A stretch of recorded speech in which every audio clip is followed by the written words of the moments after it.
Shalom. ದೇವರ ಸಮಾಧಾನವು ನಿಮ್ಮೊಬ್ಬೊಬ್ಬರಿಗೂ ಉಂಟಾಗಲಿ. ಲೋಕದಲ್ಲಿ ನಾವು ಕಾಣ್ತಾ ಇರುವಂಥ ಎಲ್ಲ ವಸ್ತುಗಳಿಗಿಂತಲೂ, ಎಲ್ಲ ಅತಿಶಯವಾದ ಕಾರ್ಯಗಳಿಗಿಂತಲೂ, ಸೃಷ್ಟಿಯಲ್ಲಿ ನಾವು ಕಾಣ್ತಾ ಇರುವಂಥ ಪ್ರಕೃತಿಗಿಂತಲೂ, ಪ್ರಕೃತಿಯ ಮಡಿಲಲ್ಲಿರುವಂಥ ಎಲ್ಲ ಸೌಂದರ್ಯಕ್ಕಿಂತಲೂ ಅತಿ ಪ್ರಾಮುಖ್ಯರು, ಅತಿ ಶ್ರೇಷ್ಠರು ಆದಂಥ ಯೇಸು ಕ್ರಿಸ್ತನ ತಂದೆಯಾದ ದೇವರ ಪರಿಶುದ್ಧಾತ್ಮನ ಆಲೋಚನೆಗಳ ಮೇರೆಗೆ, ಆತನ ಉದ್ದೇಶದ ಮೇರೆಗೆ, ಆತನ ಹೋಲಿಕೆಯ ಮೇರೆಗೆ ಸೃಷ್ಟಿಸಲ್ಪಟ್ಟಿರುವಂಥ ದೇವಜನರು, ಮನುಷ್ಯರಾದಂಥ ನಾವು ಎಷ್ಟೋ ಭಾಗ್ಯವಂತರು, ಶ್ರೇಷ್ಠರು. ಪ್ರಿಯ ದೇವಜನರೇ, ಎಷ್ಟೋ ಸಾರಿ ನಾವು ಚಿಂತೆಗಳಲ್ಲಿ ಮುಳುಗಿ ಹೋಗ್ತೇವೆ, ಅನೇಕ ಕಾರ್ಯಗಳಲ್ಲಿ ಚಿಂತಿಸ್ತೇವೆ, ಚಿಂತೆಗೆ ಒಳಗಾಗಿ ಬಹಳಷ್ಟು ವೇದನೆ ಪಡ್ತೇವೆ, ಚಿಂತೆಗೆ ಒಳಗಾಗಿ ಬಹಳ ಗಲಿಬಿಲಿ ಮಾಡ್ಕೊಳ್ತೇವೆ, ಚಿಂತಿಸಿ ಆರೋಗ್ಯಗಳನ್ನು ಹಾಳು ಮಾಡ್ಕೊಳ್ತೇವೆ. ಅನೇಕ ಕುಟುಂಬದ ಬಗ್ಗೆ ಚಿಂತೆ ಮಾಡಿ, ಕೆಲಸಗಳ ಬಗ್ಗೆ ಚಿಂತೆ ಮಾಡಿ, ನಮ್ಮ ಫೈನಾನ್ಷಿಯಲ್ ಬಗ್ಗೆ ಚಿಂತೆ ಮಾಡಿ, ಆ ಕಾರ್ಯಗಳು ಆಗಬೇಕಾಗಿತ್ತು ಆದರೆ ಸರಿಯಾದ ಸಮಯಕ್ಕೆ ಆಗಲಿಲ್ಲ, ಆಗ ನಮ್ಮ ತಲೆ ಮೇಲೆ ದೊಡ್ಡ ಬಂಡೆ ಬಿದ್ದ ಹಾಗೆ ಚಿಂತೆ ಮಾಡ್ತಾ ಕುಳಿತುಕೊಂಡ್ಬಿಡ್ತೇವೆ. ಅದಕ್ಕೆ ದೇವರು ನಮಗೆ ಮತ್ತಾಯನ ಬರೆದ ಸುವಾರ್ತೆ 6ನೇ ಅಧ್ಯಾಯ 26ನೇ ವಚನದ ಮೂಲಕವಾಗಿ ಮಾತನಾಡ್ತಿದ್ದಾರೆ.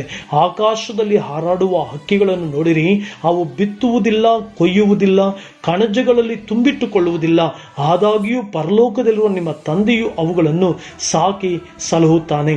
ಅವುಗಳಿಗಿಂತ ನೀವು ಹೆಚ್ಚಿನವರಲ್ಲವೇ?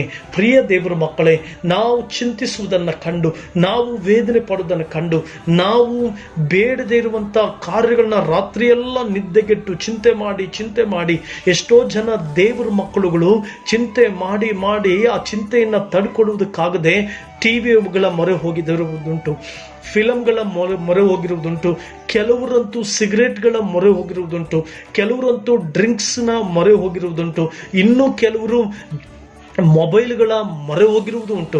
ಆದರೆ ಇಲ್ಲಿ ದೇವರು ನಮ್ಮ ಜೊತೆ ಮಾತನಾಡ್ತಿದ್ದಾರೆ.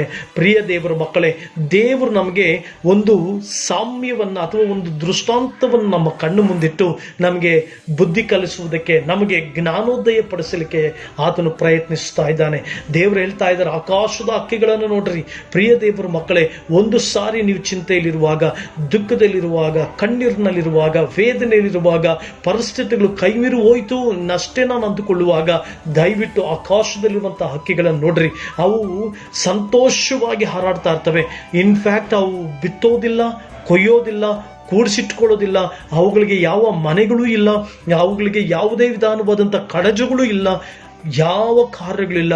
ಆದರೆ ದೇವರ ಮಕ್ಕಳಾದಂಥ ಮನುಷ್ಯರಾದಂಥ ನಮಗೆ ಎಲ್ಲ ವಿಧವಾದಂಥ ಬ್ಯಾಂಕ್ ಅಕೌಂಟ್ಸ್ಗಳಿದೆ, ರಿಲೇಷನ್ಸ್ಗಳಿದೆ, ಫ್ರೆಂಡ್ಸ್ಗಳಿದ್ದಾರೆ, ಸಹಾಯ ಕೇಳಿದ್ರೆ ಸಹಾಯ ಮಾಡುವಂಥ ಜನರಿದ್ದಾರೆ.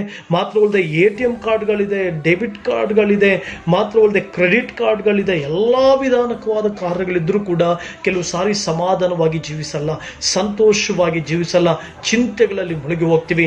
ಅದೇ ಆಕಾಶದ ಅಕ್ಷಿಗಳು ನೋಡ್ರಿ, ಅವುಗಳ ಹತ್ರ ರಿಲೇಷನ್ಶಿಪ್ ಇಲ್ಲ, ಅವುಗಳಿಗೆ ಖಜಾನೆಗಳಿಲ್ಲ, ಅವುಗಳಿಗೆ ದೊಡ್ಡ ದೊಡ್ಡ ಮನೆಗಳಿಲ್ಲ, ಅವುಗಳಿಗೆ ಆಹಾರವನ್ನು ಕೂಡಿಸಿಟ್ಟುಕೊಳ್ಳುವಂಥ ಯಾವ ಸಾಮರ್ಥ್ಯವೂ ಇಲ್ಲ, ಅವುಗಳಿಗೆ ಫೈನಾನ್ಷಿಯಲ್ ಇಲ್ಲ, ಏನೂ ಇಲ್ಲ. ಆದರೂ ಕೂಡ ದೇವರು ಆಯಾ ಸಮಯಕ್ಕೆ ಅವುಗಳಿಗೆ ಎಲ್ಲವನ್ನು ಒದಗಿಸಿಕೊಟ್ಟು ಅವು ಸಂತೋಷವಾಗಿರ್ತವೆ. ಅವುಗಳಿಗಿಂತಲೂ ನೀವು ಹೆಚ್ಚಿನವರಲ್ಲವೇ? ಅವುಗಳಿಗಿಂತಲೂ ನೀವು ದೊಡ್ಡವರಲ್ಲವೇ? ಅವುಗಳಿಗಿಂತಲೂ ನೀವು ಶ್ರೇಷ್ಠವಾದವರಲ್ಲವೇ? ಅವುಗಳಿಗೆ ದೇವರು ಸಾಕಿ ಸಲುತ್ತಾನಂದ್ರೆ ನಿಮ್ಮನ್ನು ಕೈ ಬಿಟ್ಬಿಡ್ತಾನ? ಭಯ ಪಡಬೇಡ್ರಿ. ದೇವರು ನಿಮ್ಮನ್ನು ಎಂದಿಗೂ ಕೈ ಬಿಡೋದಿಲ್ಲ, ನಿಮ್ಮನ್ನೆಂದಿಗೂ ತೊರೆಯೋದಿಲ್ಲ.